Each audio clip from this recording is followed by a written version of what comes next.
All right, everyone, welcome back. Chiefs in training, and others interested in CPO leadership and management topics of discussion. I'm retired Fleet Master Chief Paul Kingsbury and author of the Chief Petty Officer's Guide, the second edition. That's out on the street now. And today we're going to discuss episode 4 in your CPO Guide video series, which is going to cover chapter 3, the history and use of CPO positional power. So before we get into that, I wanted to review what we've discussed so far. So episode 1 was an introduction to the Chief Petty Officer's Guide. It covered my intent, the background of writing it, and basically a how-to to how to use the guide and what makes it different from the first edition that you may or may not have. The second episode we went in, we covered chapter 1, which was the expectations of being the Chief Petty Officer, which I also would like to call Welcome to the Mess. So in that, I briefly discussed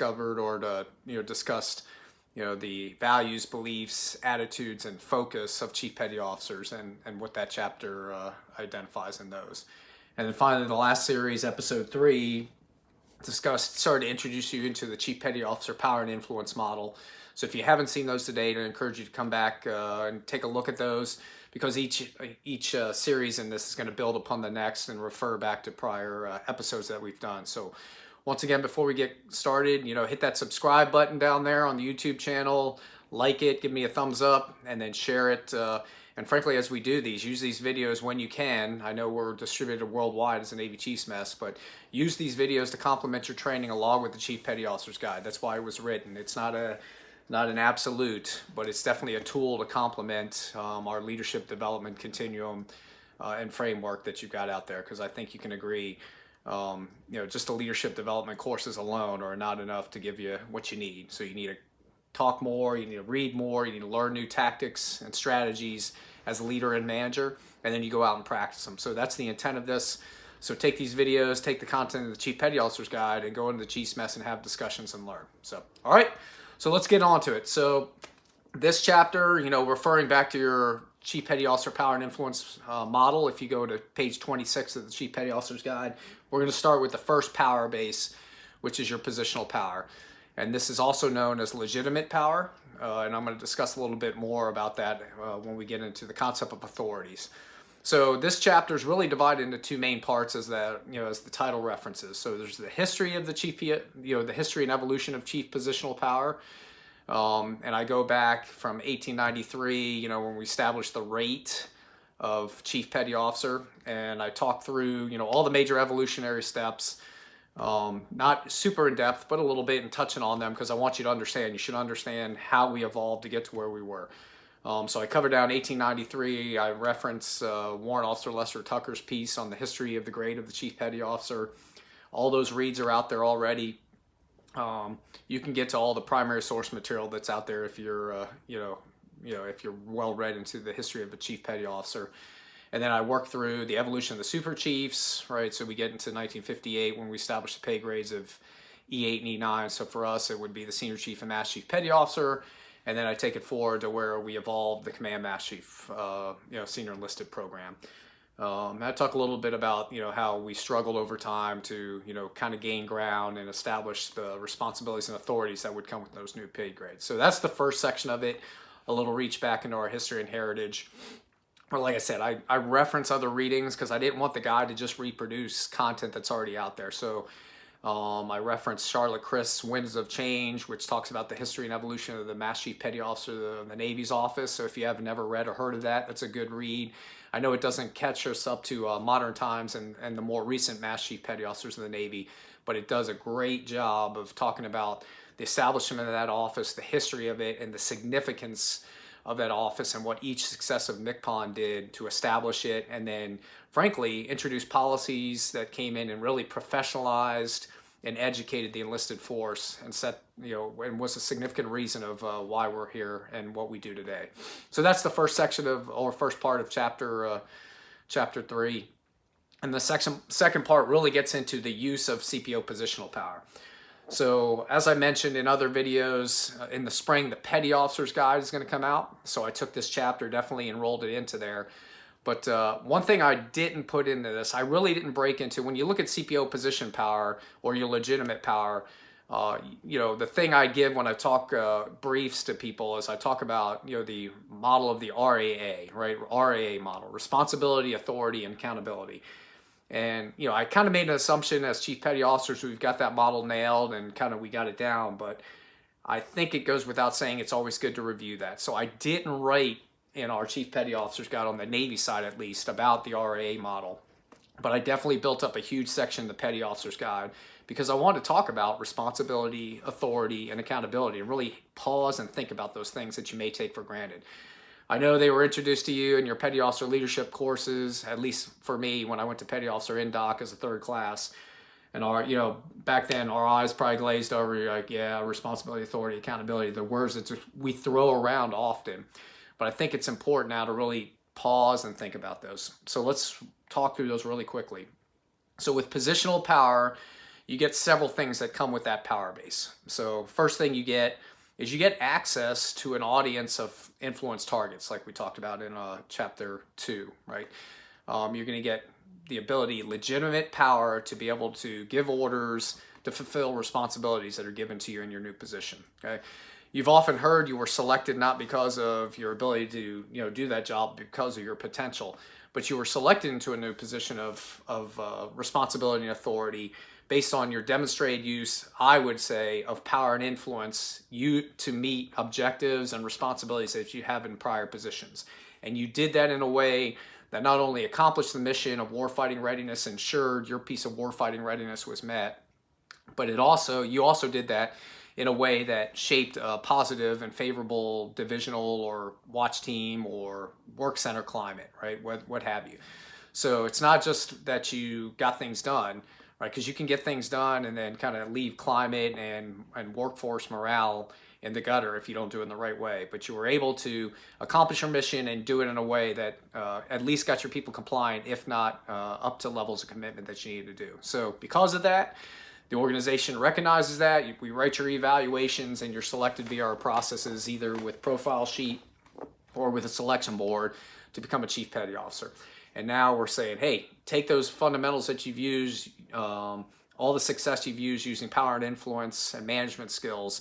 Now we're going to give you a new audience to target through, and we're going to allow you to have responsibility on a broader swath of the organization, okay?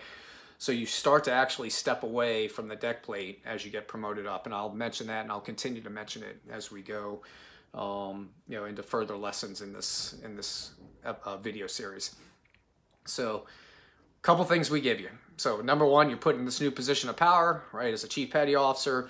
So you're going to have responsibilities, okay? And there's several different types of them. So you've got general responsibilities that are covered that you've always had as a petty officer, frankly. So we introduced you to these in Navy regulations, the Mil-Pers manual. There's general regulations that you have to give orders, to have them complied with, to enforce standards, and to have your orders followed, right? So if you haven't gone back and looked at your general responsibilities in Navy regulations, this is a good time to go back and do that. Go back and look at those. And I'm going to get into a little discussion here about, when we talk about, oh, my power's been taken away. I'm going to kind of myth bust that a bit because it's not true. So the first thing in your positional power is understanding the scope of your responsibilities, right? What are you responsible to accomplish? So number one, the Navy gives you general responsibilities as a petty officer, as a chief petty officer, to accomplish and, frankly, do the things you need to establish and maintain good order and discipline. The next thing you have is specific responsibilities, okay? These are going to be the ones that are associated with your position. So if you're a divisional chief, a platoon leader, what have you, there are specific responsibilities and they should be written down somewhere, right? So they should be written down in your SORM or whatever directive covers organizational responsibilities. They should be there. Many people get into positions of new positions of responsibility and authority. I don't think we take time to review those. So go back and review those and understand what you're supposed to be getting done day to day. You can be doing this in a primary billet, but you can also be doing this in a collateral duty as well. So if you're running a collateral duty, whatever that is, those have some pretty significant responsibilities in some cases. Make sure you know the governing document that governs those responsibilities and that you're referencing and you've read the responsibilities and you understand the relationships between you, the people you work for, and the people that work for you in executing those things. Okay, so general, specific, and then I'll cover a third one, which is there are some responsibilities that go with being a chief petty officer, and these are loosely defined in the Chief Petty Officer's Creed. So you got to, read over that and really understand. And you got to be cautious about it, because the Chief Petty Officer Creed talks about, we have responsibilities that necessarily haven't been covered in writing. That may or may not be true, but you got to understand the boundaries of your responsibilities. I'm going to get into authorities in a little bit. So you got your general, your specific, and the ones that are covered a little bit in the Chief Petty Officer's Creed. Okay, so go back, read over your responsibilities and understand them, and then reflect on, are you even meeting those, and how do you know you're meeting those responsibilities? So in order to fulfill those responsibilities, the next thing we give you is the first A, right? Authority. And really what authority gives you is, it's not just legitimacy, right? That's why we call this power-based legitimate power. But it legitimizes you, right? And gives you power to fulfill those responsibilities. But it also gives you decision-making power. And it gives you access to these new influence targets, okay? So as a Chief Petty Officer, your influence targets have changed. When you make Senior Chief, your influence target's going to change. We're going to elevate you, and we're going to, expect you to, exert authority and have responsibilities all over different. And to get those done, you're going to influence different people. So your authority is going to cover, or going to give you that power to execute your responsibilities. And to do that, we're going to get into a couple things. So I didn't discuss in the Chief's Guide, but we're going to talk about your decision-making power. Actually, it is covered, but it's covered in the management section that we'll talk later. But it also gets into giving orders. Okay, and I know giving orders sounds pretty fundamental, but it goes with military service, right? In many cases, you want to be able to explain why you're doing and what you're not doing, but there's going to be cases when you just need to use your authorities to get things done, and they can't be questioned. So this authority is backed up, okay, by several things. It's backed up by your written responsibilities. It's backed up by support of the wardroom. And frankly, it's backed up by your governing documents, like I said, naval regulations, Uniform Code of Military Justice. So these are the things that back up your authority. Now, there is a myth, like I mentioned, often you'll hear chiefs say, oh, our power's been taken away. We can't get things done. That's not really true. I think you need to go back and take time to review your responsibilities and understand the authorities you've been vested, right? And they're there everywhere. So let's cover a few of them. So let's talk about the authorities you have and the responsibilities. So planning, executing, and supervising of maintenance. Supervision of watch stations and as supervisors in watch standing, right? So operational excellence as well. You've got responsibilities and authorities to do that. So if you're a nuke and you're a watch supervisor, you have responsibilities and authorities to give orders and execute the successful operation of the nuke power plant. If you're a TAO, a chief that's qualified TAO, you have responsibilities and authorities that give you the ability to give the orders and be legitimized doing those things. You have responsibilities and authorities to train and educate your divisions. You have responsibilities and authorities to give rewards, right? And you can discipline your people as well with positive discipline, which is training and education, or negative discipline, which is where we get into punishment. But you do have a responsibility to do those things, and you have the authorities to fulfill those. So when you look at, and those are just a couple of things, I'm not going to go through them all, but when you sit down and think about all the things you're responsible for and that you have the authority to fulfill, any chief who sits there and tells me that they've lost their power, you're just telling me that you're abdicating your positional power. But you have the responsibility, you have the authorities to get done what you need to get done. And frankly, you have the backing of the chain of command and the chief's mess and governing regulations to get those things done, okay? The third A that we're going to get into is accountability. So you've been given responsibilities and authority to get those responsibilities done, but you are held accountable to fulfill those things. And often we talk about accountability and we think about external accountability, right? People think of accountability as, hey, people coming to me and holding me accountable, or when I don't do the things I need to do, I get held accountable. But accountability starts with self. So the biggest thing I'll say about accountability is taking ownership. So if you sit there, get into a new position of responsibility and authority, and you take time to review the position description and understand your scope of influence, what you're supposed to be doing, and who you've got working to do those things for you, you take accountability and ownership for all those things. So you own all the material spaces, material condition of the equipment you own. You own the training and education of your people to get those things done. You own the personal readiness of your people. If you just own those things, and frankly, you own the operational readiness, the watch standing readiness and execution too. If you're doing those things and you're taking ownership, self-ownership for those things, you usually, with good intent to get things done in a good way, you'll find that very often you will rarely have to be held externally accountable. It's only the people that don't take ownership and personal accountability for the things that they own, everything that you're responsible for. Those are the ones that, what happens, you don't do the things you're supposed to do, you don't fulfill your responsibilities, you don't use your authorities to the full extent, and then people don't get things done what you need them to do. Things aren't executed to standards. And now the people above you or outside of you are going to come in. They're not just going to let that stuff happen. Now you're going to get held accountable. They're going to exert their power and influence on you and use their tools of influence to get you to do what you need to do. Okay, so in many cases, it's not that you've lost your power. It's you're not holding yourself accountable.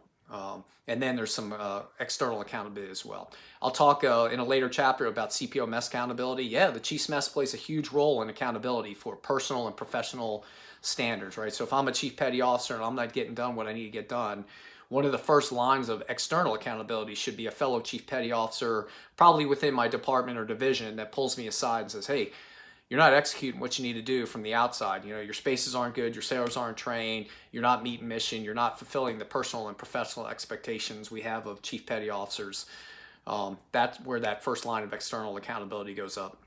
And it can go up to more severe consequences, right? You don't ever want to get to the point to where you're called into NJP or even worse, a court martial. Those are high levels. We call them punishment, but they're high levels of accountability for you failing to take ownership and executing your duties and responsibilities. Okay. So that's a little bit of RAA. I'll take you, I encourage you again, sit there and really think about what are my responsibilities? What are my authorities? Am I really holding myself accountable and taking ownership of all the things I've got within my scope of influence as a chief petty officer to get done? I touch on it briefly, but in the petty officer's got to go more into depth on the concept of delegation as well. So to execute your responsibilities, there's a bunch of things you got to get done, and you just can't do them all by yourself. So you're going to have to delegate down things to people to get done for you. You never give up the responsibility. You can delegate some of the authority, right? These are fundamental relationships to get things done. But you've got to understand, this is where the situational leadership model comes in. So if you've ever read the situational leadership, that's good stuff. This is where this ties in. If you haven't, you need to pick up the situational leader and read it and understand situational leadership. But you really get into the maturity and willingness of the people that you want to delegate to. So you may have a person that's willing and eager to do and get things done for you, but they just don't have the experience, right? You've got to make sure when you delegate, you pick people that have the experience and they've got the character to get those things done for you, right? Often unsupervised, and they understand the responsibilities. So in the petty officer guide, I go more into depth of that. And when that comes out in the spring, you'll be able to read more. Didn't really go into it as a chief petty officer, but once again, take time to discuss with them your mess, this concept of delegating authority. And in many cases, if you've delegated and things aren't getting done, you're going to see that, right? You're going to miss timelines. You're not going to get things done to standard. The first thing you got to look at is yourself, right? And go, hey, did I fully communicate my standards? Did I delegate to the right people? Maybe I've got someone that's definitely willing and eager, but they just don't have the experience. Or maybe I've got someone I've delegated to with the experience and they just don't have the eagerness to get it done for you, right? They've lost that passion. So take a little time to reflect on delegation of authority, okay? And then finally, there's a discussion of always growing into your role. So, when you're a chief petty officer, newly selected for those new chiefs out there, even though we took you through initiation process, that first year or so, you're growing into a new role, right? And I remember what it was like to first put on khakis and be addressed by a chief petty officer. It's different, right? In the relationships, you got to consider things like, hey, some of your peers may still be in your division or your unit. There's a new thing you got to get used to, right? How do you transition from peer to now supervisor? And some people struggle with that. So this is a time, if you're struggling with that, and you're a chief petty officer, go in the mess and have the conversation about, hey, I'm struggling with this. I need some tactics. I need some strategies to help me adjust. And maybe sometimes it's just a real conversation with those former peers of you and, a real demarcation of the lines between friendship and authority, frankly, in many cases. So that's pretty much sums it up for, this chapter in your Chief Petty Officer's Guide, Chapter 3, Positional Power and History. Take some time to read it. At the end of the chapter, like all of them, there's some questions that guide you through some self-reflection. And I hope you find that useful. Okay, in the next one, we're going to get on to one of two powerful power bases. Okay, and recent theories say, hey, your two power bases, more than any others that we're going to discuss, really have an impact on the buy-in of your people. You can get a lot done with positional power, right? Because of your legitimate authorities, because of the authorities invested in you in the chief petty officer in a military organization. You can go around all day and give orders and get people to get things done. The way you deliver those orders and the way you get those things done, hey, that can, people can respect that, right? You can survive and do well just relying on your positional authorities. Others kind of don't do so well there. But if you really want to take your organization to higher levels of commitment, you're going to have to learn to leverage your personal power and your expert power. So in the next episode of the series, we're going to start talking about your expert power. Talk about expert power, information power, and then we're going to talk a little bit about technical management skill. And I think I'm going to have to subdivide those into different videos because each of them is definitely got a lot of content to discuss about. So until next time, until the next episode, please join me again. Subscribe if you haven't gotten a copy of your Chief Petty Officer's Guide. That's with this compliments. You can find it on www.usni.org/press. It's also available online with booksellers, Amazon, Barnes & Noble, wherever you can get books. You should be able to order a copy of the Chief Petty Officer's Guide online. So until next time, I want you to read, I want you to learn, I want you to reflect, and then I want you to take what you've learned and go out and make a positive difference. Good luck to you.